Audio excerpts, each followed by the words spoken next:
Have you been letting out a little more gas than usual lately, and quietly wondering, is this just what getting older feels like? Or maybe you found yourself saying, it's probably something I ate, but deep down, something feels off. It's happening more often. It's louder.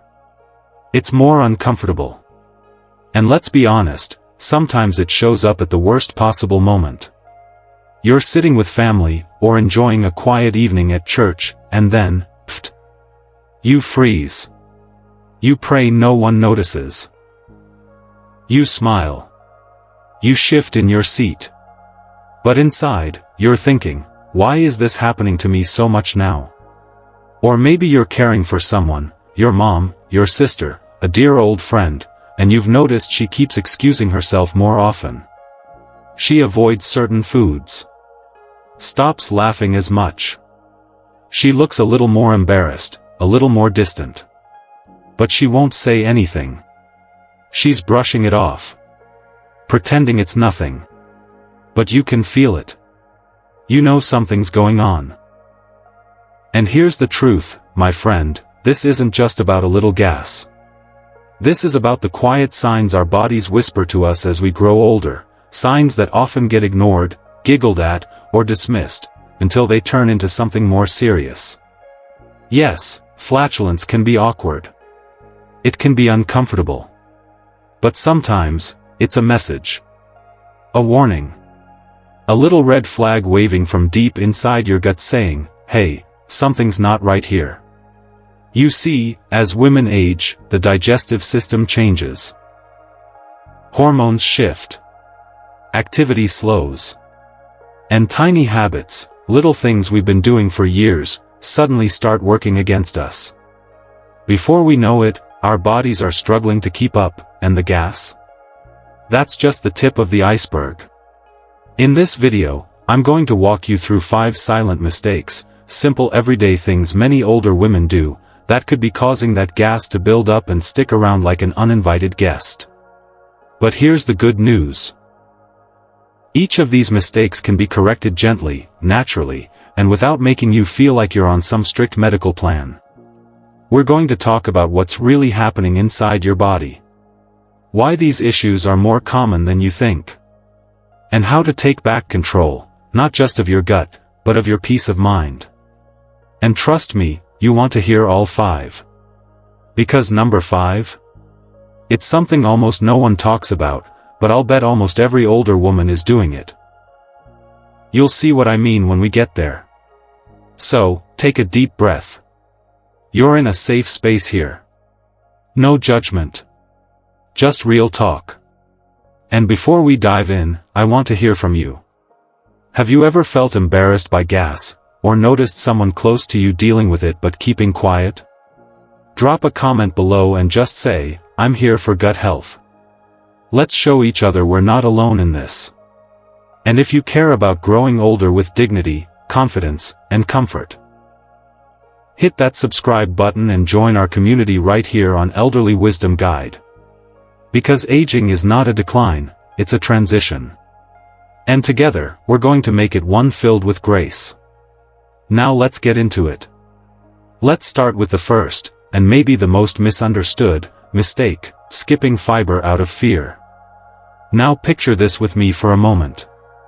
Helen is 72. Sharp as ever. Loves crossword puzzles and still leads the Sunday potluck at church. But lately, she's been avoiding a lot of her favorite foods, like beans, broccoli, and those hearty whole grain rolls she used to bake from scratch. She tells her daughter, I'm just tired of the gas. Those foods tear me up. So now? Her meals look like toast, a little cheese, a few crackers, maybe some white rice. At first, it feels better. Less rumbling. Less bloating, maybe. But a week passes, then 2. And suddenly, Helen is more bloated than before. Her stomach feels heavy all day. She's not going to the bathroom as often. And the gas? It's back. But this time, it sticks around longer, and it's more painful. Here's what's really happening. As we age, our digestive system naturally slows down. The muscles in our colon don't contract the way they used to. That means food takes longer to move through, and when it lingers, it ferments. And when food ferments, what does it produce? Gas. So, when you cut out fiber, thinking it'll stop the gas, you're actually removing the one thing that keeps your digestion moving smoothly. Fiber is like a broom. It sweeps waste through your system, absorbs excess moisture, and gives your gut muscles something to work with. Without it, everything gets sluggish. Everything backs up. And that gas you were trying to avoid? It builds up behind the scenes and makes everything worse. And here's the kicker. So many women think they're doing the right thing by eating light. They think bland, white foods are easier on the gut. But in reality, all they're doing is starving the friendly bacteria in their digestive tract, and when those bacteria get hungry, they rebel. Now, I get it. You try fiber once, maybe a bowl of beans, and you're tooting all evening. You think, nope. Never again. But it's not about stuffing yourself with rough vegetables overnight. The trick is to introduce fiber slowly. A little oatmeal in the morning. Some steamed carrots with dinner. Chia pudding or ground flax seeds in your smoothie. And always drink water with it. Because fiber without water? That's just more traffic on an already backed up road. Think of fiber like a gentle workout for your gut. It keeps things flowing. And when you give it time, your body learns to handle it better, with fewer surprises. So, if you've been cutting back on fiber, thinking it's saving you from gas, you might be causing the very discomfort you're trying to avoid. But Helen isn't alone, and she isn't wrong to be cautious. There is a right way to do it, and that's what we're here for. Now, let's move from food to something even more subtle. Something that seems harmless, until it quietly starts sabotaging your digestion day after day. Let's talk about hydration. Now I want you to imagine Linda. She's 79. Fiercely independent. Still lives on her own, still does her own gardening, and still makes the best peach cobbler on the block. But there's one thing she absolutely hates: waking up in the middle of the night to pee. Climbing out of bed, fumbling with the lights, holding onto the wall as she shuffles toward the bathroom, just to get a few drops out. It's exhausting. And frankly, sometimes, it's scary. So, Linda makes a decision. She stops drinking water after 6 p.m. Then she thinks, why not just cut back altogether? So she starts drinking just half a cup here and there, maybe with her pills, maybe with meals.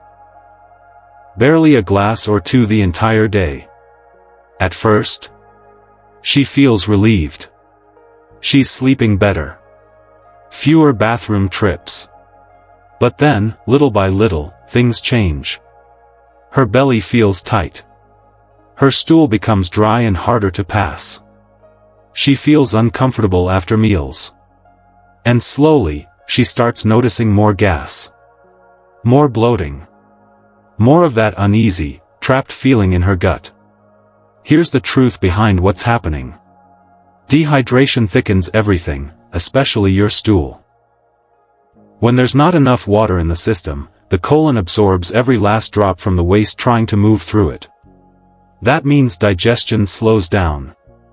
Everything gets heavier, harder, slower.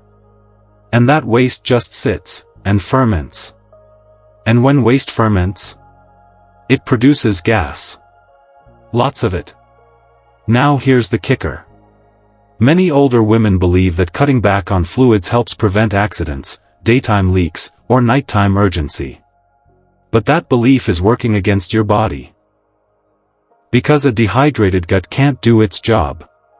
And when the gut slows, gas becomes a regular guest, whether you want it there or not. You may not feel thirsty. That's common with age. But your digestive system still needs water to stay functional, especially if you're eating more fiber or taking medications that slow the bowels down even more. So, what can you do without setting yourself up for a flood of nighttime interruptions? Here's what works: start hydrating earlier in the day. Sip on small amounts, consistently. Try herbal teas. Try warm lemon water. Even clear broths and high-water fruits like cucumbers or watermelon help. If plain water feels hard to drink, add a splash of electrolyte drops or a squeeze of citrus to give it flavor and purpose. The key is to gently remind your body that it's safe, and that hydration is healing, not hazardous. Linda didn't need to drown herself in water. She just needed to give her gut what it was missing. A little fluid, a little rhythm, and a little trust. And just like that, the bloating softened. The gas faded. And her bathroom trips? They became more predictable and far less stressful. Now, if you've been holding back on fluids, thinking you're protecting yourself, it might be time to rethink that habit. Because sometimes the solution isn't less, it's smarter. And speaking of things we think we're doing right, let's shine a light on something that's marketed as healthy. But for many older women, it's turning gut health into a real struggle. Let me tell you about Marilyn. She's 68, lively, active, and recently diagnosed with prediabetes. Her doctor says, cut the sugar. So, like many women trying to take charge of their health, she goes straight for the sugar-free aisle. She replaces her morning yogurt with the light, no sugar added version. She chews sugar-free gum to help with dry mouth. She swaps out her usual cookies for sugar-free ones made with xylitol. Even her coffee creamer gets the sugar-free makeover. At first, she feels proud. Empowered. But then something starts to change. Marilyn loves her weekly group walk around the park. But lately, she's been skipping it. Not because her legs hurt. Not because she's tired. But because she's gassy. Bloated. Uncomfortable. The gas creeps in during the walk, and it's unpredictable. Loud. Painful. Sometimes even embarrassing. She starts to wonder, is this just aging? Or is something wrong with me? The answer? It's those artificial sweeteners. You see, things like sorbitol, xylitol, mannitol, and erythritol, often found in sugar-free products, don't get fully absorbed by your small intestine. Instead, they travel down into the large intestine, undigested. And when they get there, they become food for your gut bacteria. And guess what your bacteria do when they feast? They throw a gas party. Literally. It's called fermentation. And for aging digestive systems, which are already a little slower, a little more sensitive, this process creates a perfect storm: gas, bloating, and sudden discomfort. Here's the tricky part: many people see sugar-free and think, oh, this must be better for me. But the reality is, those sugar alcohols, especially in high amounts, can be worse than natural sugar for your gut. It's especially common in senior women who are trying to manage blood sugar, control weight, or limit their sugar intake. And those are noble goals, no doubt. But you don't have to trade one health problem for another. So, what can you do instead? First, check your labels. Look for ingredients ending in OL. Sorbitol, mannitol, maltitol, xylitol. If you see them in the first few ingredients, put it back, or at least cut back. Second, switch to gut-friendlier options. Try stevia. It's plant-based and easier on digestion. Or if you tolerate it, use a small amount of raw honey or maple syrup for sweetness, especially if you're pairing it with fiber or protein to slow absorption. And remember, the closer to nature, the better. Fresh fruit, plain Greek yogurt, unsweetened nut milk, these don't need a chemical cocktail to be delicious. It's not about fear. It's about awareness. Marilyn didn't need to feel ashamed of her body. She just needed to know what was quietly working against it. And when she made those swaps, less gum, fewer sugar-free treats, and a return to more natural foods, her gas? It faded. Her confidence came back. And she was back on her group walks, smiling like she used to. Now, if that's something you can relate to, even a little, know this, you're not alone. And this isn't your fault. It's about learning, adjusting, and treating your body with kindness. But let's not stop there. Because as important as what we eat is, what we don't do enough of might be just as harmful. If food causes the gas, not moving gives it nowhere to go. Now, let's talk about something many people overlook, movement. Not the kind of movement that requires gym shoes or sweating through a workout. I mean gentle, intentional motion, the kind your body quietly craves, especially as the years go by. Let me tell you about Sandra. She's 74. Elegant, thoughtful, a retired schoolteacher who still writes handwritten birthday cards to all her old students. But earlier this year, she had hip surgery. And like many in her shoes, she was told to rest. Take it easy. Don't push herself. So, she did. She sat more. Stayed in bed longer. She moved only when she absolutely had to, mostly from the bed to the bathroom, or to the kitchen to warm up leftovers. At first, it felt like healing. But a few weeks in, something started to change. Sandra's stomach felt swollen most of the day. She noticed more gas, random, uncomfortable, unpredictable. She stopped wearing her favorite pants because of how bloated she felt after meals. And slowly, she started to feel stuck. Physically and emotionally. Here's what most people don't realize: movement is one of the most powerful digestive tools we have.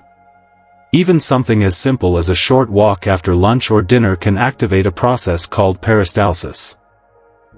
That gentle, wave-like motion in your intestines that helps move food through your gut. Without movement, that wave slows down. Food lingers. Digestion drags. And just like a pot of soup left too long on the stove, things begin to bubble and ferment, leading to, you guessed it, gas. Now, a lot of seniors, especially women, fall into this trap without meaning to. Maybe it's arthritis. Maybe it's joint pain. Maybe it's fear of falling. So, they sit. And sit. And before long, they start to believe the stillness is safe. But the truth is, too much rest leads to stagnation. Not just in the muscles, not just in the joints, but deep within your digestive system, too. Now don't worry, I'm not about to tell you to hit the treadmill or join a spin class. This is about gentle, purposeful motion. Small steps that make a big difference. Even just 10 minutes a day can spark improvement. Try walking slowly around your home after meals. Try simple leg lifts while seated in a chair. Stretch your arms overhead when you wake up. Or try seated yoga, yes, it exists, to get your core and belly gently involved. These movements wake up your digestive system. They encourage flow. They relieve pressure. And they help that trapped gas find its way out, without pain or embarrassment. Sandra didn't need to become a fitness guru. She just needed to move with purpose, little by little, every day. And once she did, the gas eased. Her stomach softened. And most importantly, she felt like herself again. If you've been spending more time sitting than moving lately, ask yourself this: is your body asking you for just a little more attention? A little more motion? Because sometimes, the answer to digestive distress isn't in what you eat, it's in how often you move. But don't go anywhere just yet. Because there's one more silent mistake I need to show you. One that almost nobody talks about. And yet, it might be the biggest gas trigger of all, something you could be doing right now without even realizing it. Now here it is. Mistake number 5.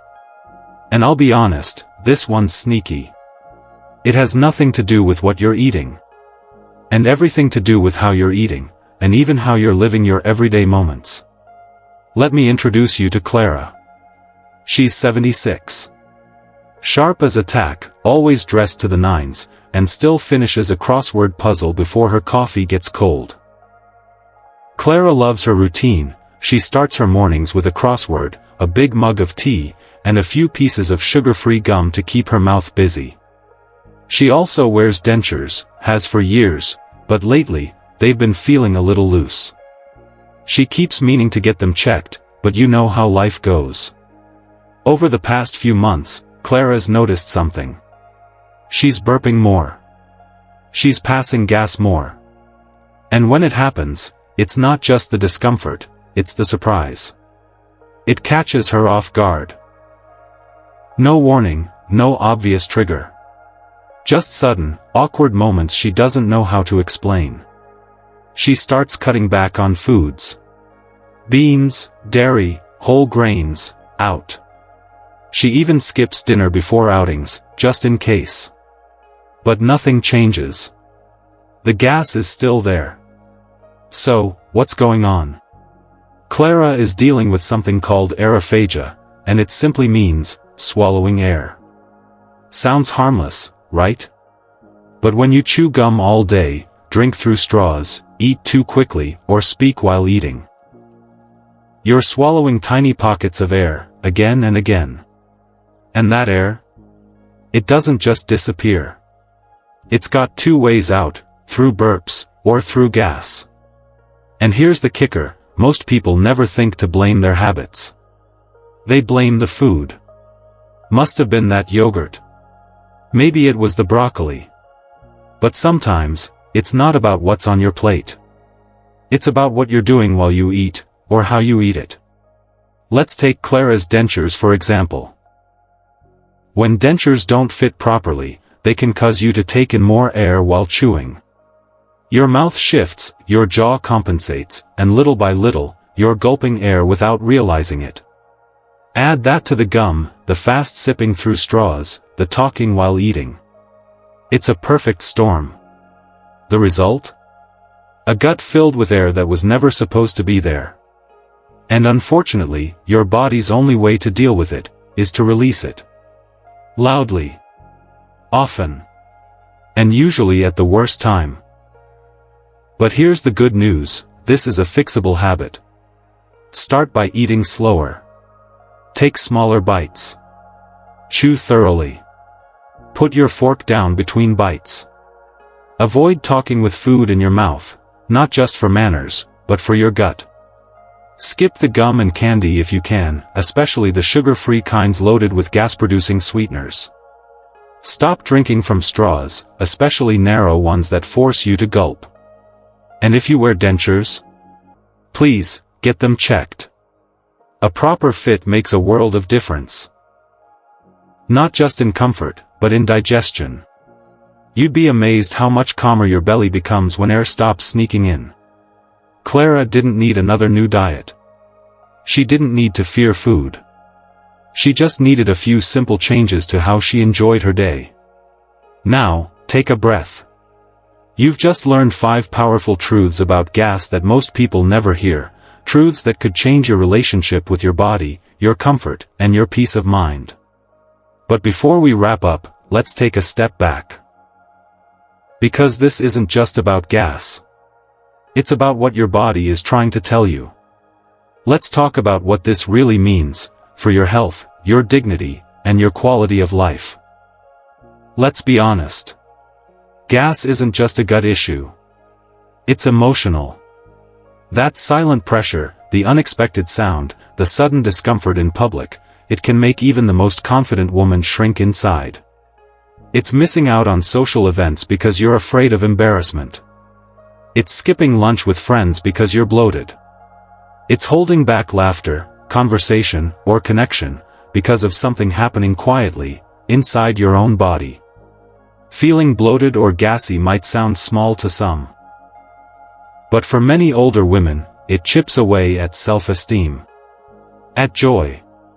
At peace. And here's the truth no one says out loud, it can make you feel invisible. Ashamed. Like your body is betraying you. But let me tell you something today. that shame? It doesn't belong to you. Because you didn't fail your body. You were simply missing the information you needed. And now? Now you have it. You see, these 5 habits. Avoiding fiber, drinking too little, choosing sugar-free everything, sitting too long, and swallowing air, they aren't flaws. They're adaptations. They're things you did with the best intentions. To feel safe. To stay in control. To manage your day. But knowledge is power. And now you have the power to shift. You don't have to change your whole life overnight. Just start small. Swap the gum for a mint tea. Take a gentle walk after breakfast. Choose oatmeal over white toast. Keep a water bottle nearby and sip every hour. One tiny change at a time. That's how dignity is restored. That's how confidence grows. That's how comfort returns. You are not too old. It is not too late. Your body is still listening. And now, so are you. These senior years, they don't have to be filled with fear of discomfort or embarrassment. They can be full of laughter, lightness, and deep, restful comfort. Because when you care for your gut, you're not just caring for your digestion. You're caring for your joy. Your freedom. Your voice. So, breathe deep, and move forward gently. Because every day is a new chance to listen, learn, and live better. Let's do a quick recap together. The 5 silent mistakes that increase gas in senior women are: 1. Skipping fiber out of fear, leading to slower digestion and more discomfort. 2. Drinking less water, which thickens stool and creates a sluggish, gassy system. 3. Using artificial sweeteners, that ferment in the gut and cause excessive gas. 4. Living too sedentary, reducing gut movement and increasing fermentation. 5. Swallowing excess air, from gum, talking while eating, or ill-fitting dentures. Which of these surprised you the most? Or maybe, which one have you experienced firsthand? Drop a comment below. Let's start a conversation, because your story might be exactly what another woman needs to hear today. You are not alone in this. And if this video made you feel seen, supported, or just a little more in control, hit that like button. And if you'd love more simple, warm, and science-backed truths about aging with confidence, click subscribe to join our family here at Elderly Wisdom Guide. We're here every day, no fluff, no fear. Just gentle, practical guidance to help you live fully and freely, in every stage of life. Thank you for spending this time with me today. Stay light. Stay strong. And above all, stay wise. I'll see you next time, right here on Elderly Wisdom Guide.